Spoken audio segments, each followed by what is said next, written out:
வணக்கம் மக்களே, welcome to Soumya channel. மக்களே, நம்ம சேனலில் நிறைய நல்ல கதையெல்லாம் கேட்டுருப்பீங்க. நல்ல கருத்து மிக்க கதையாக இருக்கும். இன்னும் நான் நிறைய கதை சொல்லுவேன். எல்லா கதையும் கேட்டுட்டு லைக் போடுங்க, சப்ஸ்கிரைப் பண்ணுங்கள்.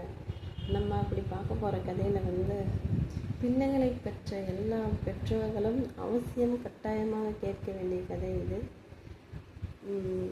ஸ்கிப் பண்ணாமல் எல்லோரும் பாருங்கள். நம்ம கதவுல பார்த்துக்கு முன்னாடி எல்லா மக்களும் ஒரு சப்ஸ்கிரைப் போடுங்க, லைக் பண்ணுங்கள். வாங்க கதவுல போகலாம். அது ஒரு வளர்ந்து வரும் செல்வ செழிப்பு மிக்க நகரம். அந்த நகரத்தில் ஒரு செல்வந்தர் வாழ்ந்து வந்தார். அவர் உணவில் கலப்படம் செய்யும் ஒரு தொழிலில் வியாபாரத்தில் ஈடுபட்டு வந்தார். அந்த வியாபாரம் மக்களுக்கு தீங்கு விளைவிக்கும் என்று அறிந்தும் அவர் அந்த பொருள்களில் கலப்படம் செய்திருக்கும் தொழிலில் ஈடுபட்டு வந்தார். அப்படி இருக்கும்போது அவர் வீட்டு அருகிலேயே ஒரு பெரிய வேப்ப மரம் ஒன்று இருந்தது. அந்த வேப்ப மரத்தில் இரு குருவிகள், ஒரு ஆண் குருவி, ஒரு பெண் குருவி தன் குஞ்சுகளுடன் மிகவும் மகிழ்ச்சியாக வாழ்ந்து வந்தது. ஒரு நாள் திடீரென்று நிறைய மழை பெய்ய தொடங்கியது. அந்த குருவிகளோ தன் கூட்டிற்குள்ளேயே இருந்தன. தன் குஞ்சுகளுக்கு உணவு கொண்டு வருவதற்கு அது வெளியே சென்று கூட வர முடியாத அளவுக்கு நிறைய மழை பெய்ய தொடங்கியது. ஒரு நாள் முழுவதும் மழை பெய்தது. சரி, மழை விடும் என்று நினைத்தால் மறுநாளும் மழை விடுவதாகவே தெரியவில்லை. நிறைய மழை பெய்து கொண்டிருந்தது. தன் குஞ்சுகள் எல்லாம் அழுது கொண்டிருக்கும் பசியோடு இருக்கின்ற இந்த அவல நிலையை கண்டு அந்த பெண் கிளி மிகவும் வருத்தப்பட்டது. அப்படி இருக்கும்போது அருகிலேயே இருந்த செல்வந்தர் வீட்டிற்கு சென்று பார்க்கலாம் என்று அங்கு வெளியே சென்று அமர்ந்தது. அப்பொழுது செல்வந்தரின் மனைவி குருவி தன் பக்கத்தில் அமர்ந்ததை பார்த்தாள். அதற்கு ஏதாவது கொடுக்க வேண்டும் என்று நினைத்து தன்னிடம் இருந்த நவதானியங்களையும் பழங்களையும் காய்கறிகளையும் கொண்டு அந்த குருவியின் அருகில் வைத்தாள். உடனே அந்த குருவி அதை சந்தோஷமாக வாங்கி கொண்டு தன்னுடைய கூட்டிற்கு குஞ்சுகளுக்கு கொடுத்தது. அந்த செல்வந்தர் தான் செய்வது உண்மையான தொழில் இல்லை என்றும் மக்களுக்கு கேடு விளைவிக்கும் தொழிலை செய்து வரும் வியாபாரத்தில் வரும் பணத்தை கொண்டு நிறைய பணம் ஈட்டி வந்தார். ஒரு நாள் அவரது மனைவி அழுது கொண்டிருந்தார். குருவி அந்த செல்வந்தரின் மனைவி அழுததை பார்த்து பக்கத்தில் போய் என்னவென்று பார்ப்போம் என்று அமர்ந்தது. அந்த செல்வந்தரோ யாரும் உணவு என்று வந்தால் எதுவும் தரமாட்டார், ஒரு பொருள் கூட தரமாக மாட்டார். இப்படி இருக்கும்போது செல்வந்தரின் மனைவி அழுது புலம்பு கொண்டிருந்தார். தனக்கு இவ்வளவு சொத்துக்கள் செல்வம் இருந்து என்ன பயன்? பேர் சொன்ன ஒரு பிள்ளை இல்லையே, நமக்கு ஒரு குழந்தை இல்லையே, பிள்ளை பேர் இல்லை என்று நினைத்து வருந்தி கொண்டிருந்தார். அதை செல்வந்தர் அதற்கு ஏனோ தானோ என்று பதிலளித்தார். பிள்ளைகள் இல்லை என்றால் என்ன? நமக்கென்று இவ்வளவு சொத்துக்கள் செல்வம் இருக்கின்றது. இதை அனுபவித்து விட்டு நாம் இந்த பிறவியை முடித்துக் கொள்வோம் என்று ஏனோ தானோ என்று சொல்லிவிட்டு கிளம்பிவிட்டார். இதையெல்லாம் இவர்கள் 2 பேரும் பேசியதை குருவி கவனித்து கொண்டிருந்தது. நம் பிள்ளைகளுக்கு பசியார வைத்த அந்த தாய் இன்னும் தாயாகாமலேயே இருக்கின்றார்களே என்று வருத்தம் தெரிவித்து உடனே தன்னுடைய கூட்டிற்கு சென்று ஆண் குருவியிடம், நம் பிள்ளைகளை பார்த்து கொள்ளுங்கள், நான் வந்துவிடுகிறேன் என்று சொல்லிவிட்டு சென்றது. காடாக மலையாக சென்று காடு மலைகளை தாண்டி சென்றபோது ஒரு மரத்தின் அருகே ஒரு முனிவர் தான் தவம் செய்து கொண்டிருந்தார். அவரது தவத்தை கலைக்காமல் அந்த குருவி அவர் அருகே சென்று முன்னாடி அமர்ந்தது. அவர் அருகில் சென்று அவர் முன் அமர்ந்தது. இதை கொஞ்ச நேரம் கவனித்து கொண்டிருந்த அந்த துறவி அந்த முனிவர் கண் திறந்து பார்த்து, குருவியே, எதற்கு இங்கே வந்து அமர்ந்திருக்கிறாய்? உனக்கு என்ன வேண்டும் அப்படின்னு என்று கேட்டார். அதற்கு அந்த குருவி, எனக்கு ஒன்றும் வேண்டாம், என்னுடைய பசியையும் என் பிள்ளைகளுடைய குஞ்சுகளுடைய பசியையும் அந்த அன்னை தீர்த்து வைத்தார். ஆனால் 2 நாட்கள் எனக்கு உணவு அளித்து என் குஞ்சுகளை பார்த்து கொண்டார். ஆனால் அவர்களுக்கோ ஒரு குழந்தை இல்லை, பேர் சொல்ல புத்திர பாக்கியம் இல்லை. எனக்கு அவர்களுக்கு புத்திர பாக்கியம் தர நீ உதவி புரியுங்கள் என்று சொல்லும்போது அந்த துறவி, என்னால் எதுவும் செய்ய முடியாது அந்த முனிவர் சொன்னார். அதற்கு யமதர்மனை வேண்டி அவர் தவம் செய்தார். ஒரு 2 வாரமானதும் யமதர்மனை நோக்கி தவம் செய்து கொண்டிருக்கும் போது யமதர்மன் வந்து அந்த முனிவரிடம் கேட்டார், முனிவரே, எதற்கு என்னை அழைத்தீர்கள்? என்னிடம் தவம் வேண்டும் அப்படின்னு கேட்கும்பொழுது, யமதர்மராஜாவே, இது போன்று இந்த குருவி என்னிடம் வந்து வாயில்லா இந்த ஜீவனே வந்து என்னிடம் இப்படி ஒரு கேள்வி கேட்டது, இந்த குருவியிடம் நீங்கள் கேட்டுக்கொள்ளுங்கள் என்று சொன்னார். அதற்கு யமதர்மராஜாவோ அந்த குருவியிடம் விசாரித்தார். அதற்கு அந்த குருவி, யமதர்மராஜாவே, எங்களுக்கு பசியை போக்கிய அந்த அன்னைக்கு இன்னும் புத்திர பாக்கியம் இல்லை, அதற்கு நீங்கள் தான் உதவி புரிய வேண்டும் என்று சொன்னது அந்த குருவி. அதற்கு யமதர்மராஜா அவருடைய அந்த அன்னையினுடைய செல்வந்தருடைய மனைவி அப்படி சொன்னதும், அந்த செல்வந்தர் யாருக்குமே ஒரு உதவியும் செய்ய மாட்டார். இதற்கு பதிலாக அவர் வந்து உணவில் கலப்படம் செய்திருக்கிறார். எல்லாரும் வாங்கி சாப்பிடும் உணவுப் பொருட்களை கலப்படம் செய்திருக்கிறார். அவர் எப்போதும் இறந்திருக்க வேண்டியவர். அந்த அம்மா செல்வந்தரின் மனைவியால் தான் அவர் இன்னும் அவர்கள் செய்த தானத்தின் தர்மத்தினால்தான் அவர் இன்னும் உயிர் வாழ்ந்து கொண்டிருக்கிறார் அப்படி சொல்லும்போது, உடனே நீ என்னிடம் கேட்டு எந்த பயனும் இல்லை, நீ வந்து அந்த ஈசனிடம் எம்பெருமானிடம் நீ போய் முறையிடு அப்படின்னு சொல்லிட்டு அந்த சிவபெருமானிடம் அனுப்பி வைக்கிறாங்க. உடனே குருவி வந்து தன் கூட்டிற்கு வந்து தன் குஞ்சுகளை பார்த்துவிட்டு ஆண் குருவியிடம் கூறியது, நான் வருவதற்கு இன்னும் 2 வாரங்கள் ஆகும், அது வரைக்கும் நம் குழந்தைகளை பத்திரமாக பார்த்து கொள்ளுங்கள் என்று கூறிவிட்டு குருவி மலையை தாண்டி சிவபெருமானிடம் சென்றடைந்தது. சிவபெருமானிடம் சென்றடைந்ததும் சிவபெருமான் குருவியை தன்னிடம் வந்து இப்படி ஒரு வேண்டுதலை கேட்கும்போது, என்ன குருவி, உனக்கு என்ன வேண்டும் அப்படி என்று கேட்டான்.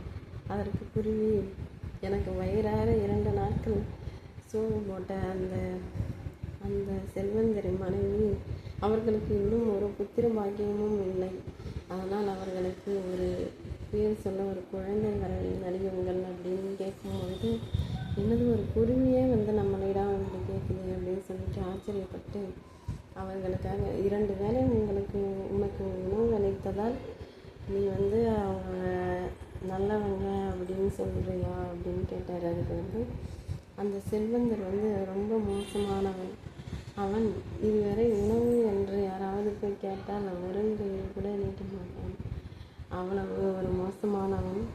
அவன் எல்லா பொருட்களிலும் குழந்தைகள் சாப்பிடுவதிலும் பெரியவர்கள் சாப்பிடும் எல்லா உணவுப் பொருட்களிலும் கலப்படம் செய்து கெடுதலை உண்டாக்குகின்றான் உணவில். இப்படிப்பட்டவனுக்கு புத்திர பாக்கியமே இந்த பிறவியில் கிடையாது அப்படின்னு சிவபெருமான் கோபமாக கூற, உடனே அந்த குருவி, கொஞ்சம் எனக்காக பார்த்து சொல்லுங்கள், என்னுடைய அந்த அன்னைக்காகவாவது நீங்கள் வந்து மனமிறங்கி வர வேண்டும் அப்படின்னு கேட்கும்போது, சரி குருவியே, நான் அவங்களுக்கு வந்து புத்திர பாக்கியம் வருமாறு பிள்ளை பாக்கியம் வருவதற்கு நான் வரம் அளிக்கிறேன் அப்படின்னு சொல்லுவார். சொன்ன பிறகு ஆனால் ஒரு நிபந்தனை, நீ வந்து அந்த செல்வந்தன் வந்து குழந்தை பிறப்பதற்கு இந்த குழந்தை பிறந்த பிறகாவது ஒரு முறையாவது யாருக்காவது ஒருவருக்காவது அவர் உணவு அளிக்க வேண்டும், அதாவது புண்ணியம் செய்திருக்க வேண்டும் அப்படின்னு சொல்லும்பொழுது, உணவு அளித்து அன்னதானம் செய்ய வேண்டும் அப்படின்னு சொல்லும்பொழுது, சரி கடவுளே இறைவா, அதை அவர் திருந்துவார், மனம் மாறுவார் அப்படின்னு சொல்லிட்டு அந்த குருவி வந்து வந்துடுது தன்னுடைய கூட்டுக்கு. இப்படி வந்து அவங்களுக்கு வந்து புத்திர பாக்கியம் வந்துடுச்சு, குழந்தையும் பிறந்துடுச்சு. இப்படி இருக்கும் நிலையில் வந்து ஒரு நாள் வயசான ஒருத்தவங்க வந்து உணவு அளிக்குமாறு கேட்குறாங்க. எனக்கு ஏதாவது பிச்சை போடுங்க, ரொம்ப பசியாக இருக்கிறது என்று சொல்லும்போது, ஆனால் அந்த அம்மா வந்து செல்வந்தர மனைவி வந்து எவ்வளவோ தானம் தர்மங்களாம் வந்து செய்கிறாங்க, அதிகமாக செய்கிறாங்க குழந்தை பிறந்ததும். ஆனால் வந்து இந்த செல்வந்தர் வந்து சுத்தமாகவே மாறவே இல்லை, இருக்க அதிகமாக தான் ஆகிட்டு இருக்காங்க வந்து, ஆனால் சுத்தமாகவே மாறவே இல்லை. அவங்க வந்து கேட்குறாங்க, அதுக்கு வந்து பிச்சையும் போட முடியாது, எதுவும் போட முடியாது அப்படின்னு சொல்லிட்டு போயிட்டார் ஒரு வேலைக்கு. அதுக்கப்புறம் வந்து அவர் கொஞ்சம் கூட மாறாத இந்த சூழ்நிலையை பார்த்து இறைவன், அதாவது இந்த ஈசன் சிவபெருமான் வந்து யமதர்மனை வைத்து இவன் மாறவே இல்லை. அதனால் வந்து அந்த குருவியிடம் வந்து அந்த ஏற்கனவே சிவபெருமான் சொல்லியிருக்காரு, அவன் கொஞ்சம் கூட மாறவே இல்லைன்னா அன்னதானம் செய்யணும்னா, ஒருத்தருக்காக சாப்பாடு போடணுன்னா கூட நான் வந்து அந்த குழந்தையோட உயிரை பறித்து கொள்வேன், நானே கொடுத்த அந்த குழந்தைய வரத்தை நானே திருப்பி வாங்கி கொள்வேன் அப்படின்னு சொல்லியிருக்காரு. ஆனால் வந்து அவன் சுத்தமாக மாறலை. அதனால் வந்து சிவபெருமான் யமதர்மனை அழைத்து, நீ அந்த குழந்தையின் உயிரை பறித்து வா அப்படின்னு சொல்லிடுறாரு. அதுக்கு வந்து இப்படி சொல்லும் பொழுது உடனே சரிங்க எம்பெருமானே அப்படின்னு சொல்லிட்டு அந்த யமன் வந்து கிளம்பிடுறாரு. அதுக்கப்புறம் இதை கேட்ட இந்த செய்தி வந்து நீ அந்த குருவியிடமும் சொல்லிவிடு அப்படின்னு சொல்கிறாரு யமதர்மனை பார்த்து. அதனால் அந்த குருவி வந்து உடனே இதை காதில் கேட்டதான் யமதர்மன் சொன்னோன்னா சிவபெருமானை தேடி போகுது அந்த குருவி. இதை அறிந்த குருவி சிவபெருமானை நோக்கி போகுது. போய் சிவபெருமானை சந்தித்து, இறைவா, நீ கொடுத்த உயிரை நீவே பறித்து கொள்ளலாமா? நீ வந்து என்ன பண்ணுறதுன்னு எனக்கு ஒன்றும் தெரியவில்லை. அதுக்கு வந்து நீயே அவருக்கு சரியான பாடம் புகட்டு அப்படின்னு சொல்லிட்டு அந்த குருவி வந்துடுது. உடனே சிவபெருமானும் சரி, நானே பார்த்து கொள்கிறேன், நானே இதுக்கு ஒரு பாடம் புகட்டுகிறேன் அப்படின்னு சொல்லிட்டு வராரு. சிவபெருமானே அந்த செல்வரந்தரின் வீட்டுக்கு வராரு. யாரை போல்? அந்த மார்வேடம் அணிந்து பிச்சைக்காரையை போல் வராரு, துறவி போல். ஐயா, ஏதாவது பசிக்கிறது, சாப்பிட ஏதாவது பிச்சை கொடுங்க அப்படின்னு கேட்குறாரு. இப்படி கேட்கும்போது பிச்சையெல்லாம் ஒன்றும் கிடையாது அப்படின்னு சொல்லி திருப்பி அனுப்புகிறாரு. அதுக்கு வந்து நீ வந்து இப்போ எனக்கு பிச்சை போடலைன்னா இன்னும் 2 நாட்களில் உன்னுடைய குழந்தை வந்து ரொம்ப உடம்புக்கு முடியாமல் போயிடும், வேறு எந்த மருத்துவமும் செஞ்சாலும் அது வந்து சரியாகவே ஆகாது அப்படின்னு சொல்கிறாரு. அதுக்கு வந்து அந்த சொல்லிவிட்டு கிளம்பிடுறாரு. சரி அதே தான் பார்க்கலாம் அப்படின்னு சொல்லிட்டு இந்த செல்வந்தர் வந்து சொல்கிறான். அப்புறம் வந்து அந்த துறவி சொன்னது மாதிரியே வந்து 2 நாட்களில் அந்த குழந்தைக்கு வந்து ரொம்ப முடியாமல் போகுது. நாள் ஆக ஆக உடம்பு சரியில்லாமல் ரொம்ப மெலிஞ்சு போயிடுச்சு அந்த குழந்தை. எங்கே போய் மருத்துவம் பார்த்தாலும் எதுவுமே அவருக்கு வந்து பயனளிக்கலை. அதாவது உடனே வந்து என்ன செய்யணும்னா, இதே மாதிரியே இருக்கும் பொழுது ஒரு நாள் பிச்சைக்காக இன்னொருத்தவங்க வராங்க. ஐயா, சாப்பிட்டு 2 நாள் ஆகிறது, பிச்சை கொடுங்க அப்படின்னும்போது இதே மாதிரி தான் அன்றைக்கி அந்த துறவியாக வந்தார். அவர் சொல்லவே தான் எனக்கு நம்ம குழந்தைக்கு இந்த மாதிரி ஆயிடுச்சு அப்படின்னு சொல்லும்போது உடனே அவருக்கு பசிக்க சாப்பாடு கொடுக்குறாரு, நல்லா உபசரிக்கிறாங்க. அது மட்டும் இல்லாமல் தன்னிடம் தானமும் தர்மமும் வேண்டி வரவங்களுக்கு நிறைய செய்கிறாரு, சாப்பிடத்து கொடுக்குறாரு. இதெல்லாம் பண்ணும்பொழுது அந்த குழந்தை உடம்பு வந்து சரியாகிது. நாளடைவில் சரியாகிட்டே வந்துச்சு. குழந்தையும் நல்லா முதல் மெலிந்து இருந்த குழந்தை நல்லா திடமாக ஆகிடுச்சு, குண்டாகிடுச்சு, நல்லா ஆகிடுச்சு அந்த குழந்தையும். இப்படி இருக்கும்போது இந்த செல்வந்தரம் வந்து பிரிஞ்சிடுறாரு, அந்த தொழிலை வந்து அந்த வியாபாரத்தையும் விட்டுடுறாரு. சுயநலமாக இல்லாமல் மற்றவங்களுக்கு செய்யணும், நம்ம வந்து நிறைய செய்யணும், தர்மம் பண்ணணும், தானம் பண்ணணும் அப்படின்னு கற்றுக்கிட்டாரு. அது மாதிரி செய்கிறாரு. நல்ல வேலையாகவும் பார்க்குறாரு. அந்த தொழிலை விட்டுட்டு நல்ல தொழிலை செய்ய ஆரம்பிக்கிறாரு. தன்னிடம் உதவின்னு கேட்டு வர எல்லாருக்கும் உதவி செய்கிறாரு, நல்லதே செய்கிறாரு. அதுக்கப்புறம் வந்து தானம் தர்மம் எல்லாம் செஞ்சு அவங்களுக்கு வந்து நிறைய சாப்பிடவும் தராரு. அது போலவே தான் நாமளும் நமக்கு வந்து நம்ம பிள்ளைகளுக்கு வந்து எதை சேர்த்து வைக்கணுமோ இல்லையோ, பணமும் பொருளும் மட்டும் நம்மளுக்கு வந்து போதாது. பணமும் பொருளும் மட்டும் ஒருபோதும் நம்மளுக்கு வந்து எப்பயும் உதவாது. கொஞ்சம் தானம் தர்மமும் செஞ்சுருக்கணும். அதுதான் வந்து தலைவர். தர்மம் தலை காக்கும் அப்படின்னு சொல்லியிருக்காங்க. அது வந்து நம்ம குழந்தைங்களுக்கு பின்னாடி வர சந்ததி குழந்தைங்களுக்கு மட்டும் அவங்களுக்கு பின்னாடி வர சந்ததிகளுக்கும் அவங்க வசனம். அதாவது தானமும் தர்மமும் செய்யணும் எல்லாருமே. இல்லை என்று இப்போ சாப்பாடு கொடுங்க அப்படின்னு வந்து கேட்குறவங்களுக்கு மட்டும் நம்ம எப்பயுமே இல்லைன்னு சொல்லக்கூடாது. அவங்களுக்கு முதல்ல கொடுக்கணும். தானம் செய்ய கற்றுக்கணும். நம்ம வந்து புண்ணியம் ரொம்ப கிடைக்கும். நம்மளுக்கு மட்டும் இல்லாமல் நம்ம குழந்தைகளுக்கும் புண்ணியம் வரும். இந்த கதையின் மூலம் நீங்கள் என்ன தெரிஞ்சுக்கிட்டீங்கன்னா, சாதாரண ஒரு சிட்டுக்குருவியே அந்த அம்மா வந்து 2 வேளை சாப்பாடு போட்டதுனால அது வந்து தன்னுடைய தர்மத்தை வந்து அவங்களுக்கு காமிக்குது. அவங்களுக்கு ஏதாவது ஒரு வகையில் நம்ம உதவி செய்யணும் அப்படின்னு நினைக்கும்போது மக்களாகிய நம்ம வந்து இப்போ வந்து ஒருத்தவங்களுக்கு வந்து நம்ம ஏதாவது செய்கிறோன்னா அவங்க வந்து ஏதாவது ரூபத்தில் நம்மளுக்கு கஷ்டம் வரும்போது நம்மளுக்கு உதவுவாங்க. அப்படி இருக்கும்போது நம்ம அதுமாரி செய்யணும். அதை விட்டுட்டு நம்மளுக்கு நம்ம ஒருத்தவங்களுக்கு உதவி செஞ்சால் திருப்பி வந்து அதை செய்யணும்னு நம்ம எதிர்பார்க்கக்கூடாது.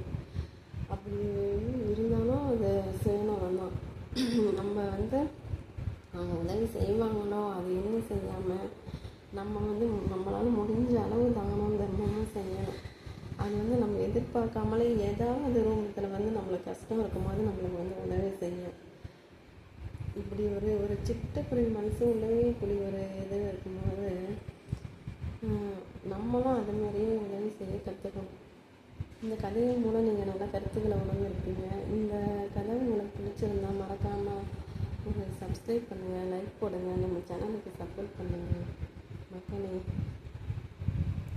ரொம்ப நன்றி. மீண்டும் அடுத்த கதைகள் சந்திக்கும் போது உங்களிடம் விடைபெறுகிறேன். அடுத்த கதைகளை நம்ம வந்து சந்திப்போம். பாய்.